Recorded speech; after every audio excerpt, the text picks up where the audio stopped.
welcome to Hack Reality, where today I'll be talking about Apex Construct. It's a game I've just finished doing a playthrough through on the channel, so if you want to check out some of the footage, should be in the background. But yeah, I wanted to talk about it.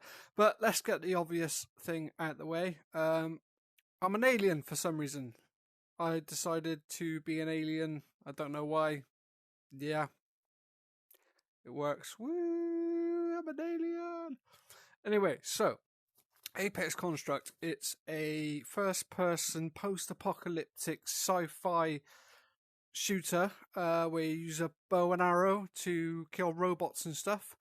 It's a lot of fun. Throughout the campaign, you are spoken to by a sort of artificial intelligence voice of authority called Father, who is in a constant battle with another voice that you hear later on in the game called Mother. And it seems that these two beings conspired with each other to eradicate all the humans in the world. So that's the sort of general premise of the game. You wake up in a void type thing, and Father sort of summons you to the real world and gives you a body, but he's replaced... Oh, I've got a cup. Yay! But he's replaced one of your hands with a robotic hand.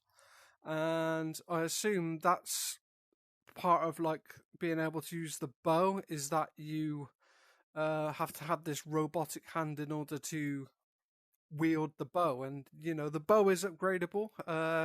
You get various different types of ammunition. You get an EMP type arrow, where if you shoot it at robots that have shields, it will break the shields. You get standard arrows, which are infinite, and you also get an exploding arrow, which is good for blowing up walls that contain hidden secrets and stuff.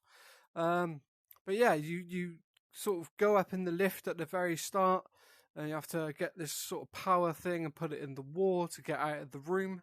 But there's lots of computers dotted around the whole game, which give you sort of more lore and information about what happens to the world that you're in, because the world is completely broken. Houses are all misshapen and misplaced, and there's tears in the fabric of space-time, which allows you to see into the void, which I suppose is where all the human minds have gone, or something to that effect.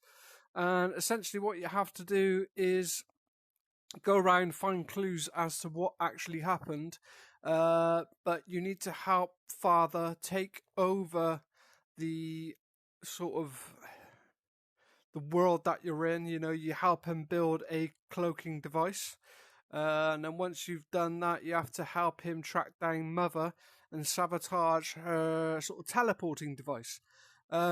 The game itself is visually stunning. It's beautiful. When you get first sort of spawn into the game and you go out onto the balcony and you see the wrecked train and the sort of world around you and how crumbled it is, it looks phenomenal. So yeah, it's a really beautiful game. The combat is good. The controls are good. However, sometimes I do feel like I would have hit enemies, but my arrows just went straight through them. And the movement is a bit janky.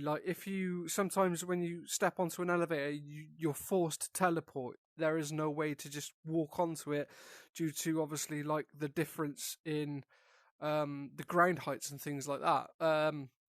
So I would like to have had a more seamless experience with the controls. Sometimes when you teleport, it can break your immersion if you're used to smooth free roaming instead of teleport movement.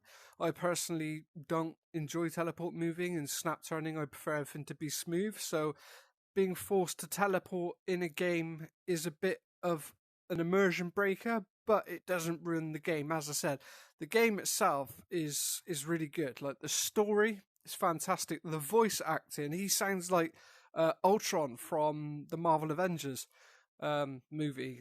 It's really good. You sort of feel like a nefarious presence behind him because of the way he sounds, and the same with Mother.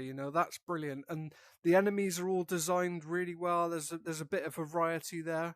The game took me about 4 hours to complete.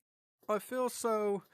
I can't remember how much the game was. I bought it so long ago, but I enjoyed it. 4 hours, it's just about the standard length of most VR titles at the moment. You got obviously some outliers like Alex and Saints and Sinners and some other games that are a lot longer. But 4 hours for a VR game isn't that bad, especially one that's as polished as this. And now it is polished, despite obviously the sort of janky controllers and some of the janky combat. I'm just a bad player as well, so I genuinely probably was missing all my shots, but I felt like the hitboxes, didn't always detect when arrows went through them.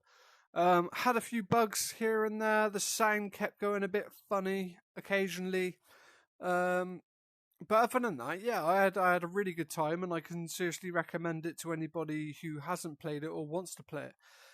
Anyway, that's my thoughts on it. Check out the gameplay on my channel if you want to. It's like an 11 parts, does it bit mission by mission. Yeah, and I'm going to find out how I can no longer be an alien. So, cheers. Bye.